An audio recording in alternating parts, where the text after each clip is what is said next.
உங்க அம்மா என்ன கூப்பிட்டு மிரட்டினாங்க, உன்னையும் என்னையும் பிரிச்சிருவேன்னு சொன்னாங்கன்னு நீ போய் சொன்னாலும் அவ அதை சத்தியமா நம்ப மாட்டா. நீ திரும்ப திரும்ப என்னை பத்தி என் பொண்ணுகிட்ட சொல்லுவ. ஒரு கட்டத்துல சண்டை பெருசாகும். அவளே உன்னை வேண்டான்னு தூக்கி போட்டுட்டு போயிட்டே இருப்பான்.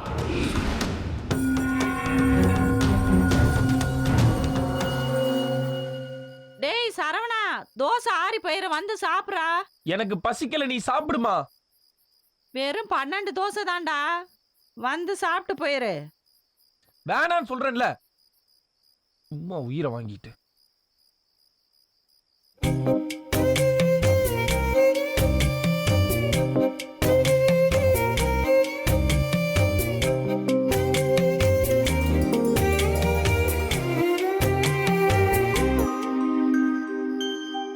பசிக்கல பசிக்கல ஒரு வாட்டி சொன்ன.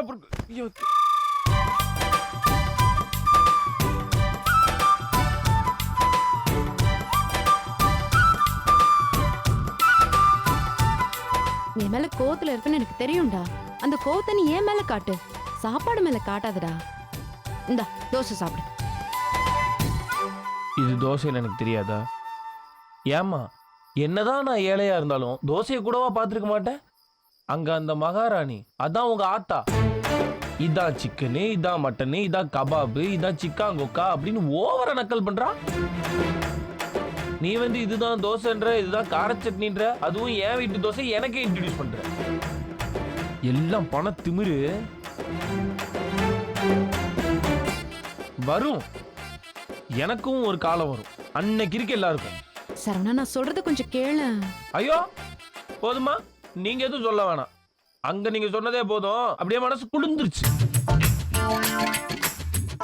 அப்படி என்னடி பெருசா சொல்ல போற?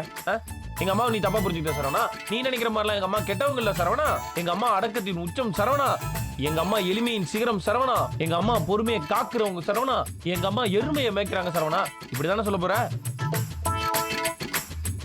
சொல்லுமா, சொல்லிட்டு சீக்கிரம் கிளம்பு. யார என்னென்னமோ சொல்றாங்க, நான் சொல்றது கேட்கறதுக்கு தான் யாரும் இல்ல. நான் இருக்கேன்டா. நீ சொல்றத கேக்குறதுக்கும் உன்னை நம்புறதுக்கும் நான் இருக்கேன்டா. அது பொய்யாவே இருந்தாலும் சரி, கண்மூடித்தனமா உன்னை நான் நம்புவேன்டா. நீ நான் சொல்ற பொய்யெல்லாம் நம்ப வேணாம் மீனாட்சி. உங்க அம்மாவை பத்தி நான் சொல்ற உண்மையை மட்டும் நம்பினா போதும். உங்க ஆத்தா பயங்கரமான கிரிமினல். அவங்களுக்கு நம்ம பழகிறதே சுத்தமா பிடிக்கல. பிடிக்காமல உன்னை வீட்டுக்கு வர சொல்லி விருந்தெல்லாம் வச்சாங்க. ஐயோப்பா, அப்படி ஒரு விருந்து வச்சதுக்கு பதிலாக சோத்துல கொஞ்சம் மருந்து வச்சு நீ கொண்டிருக்கலாம். எவ்வளவு அவமானமா இருந்துச்சு தெரியுமா?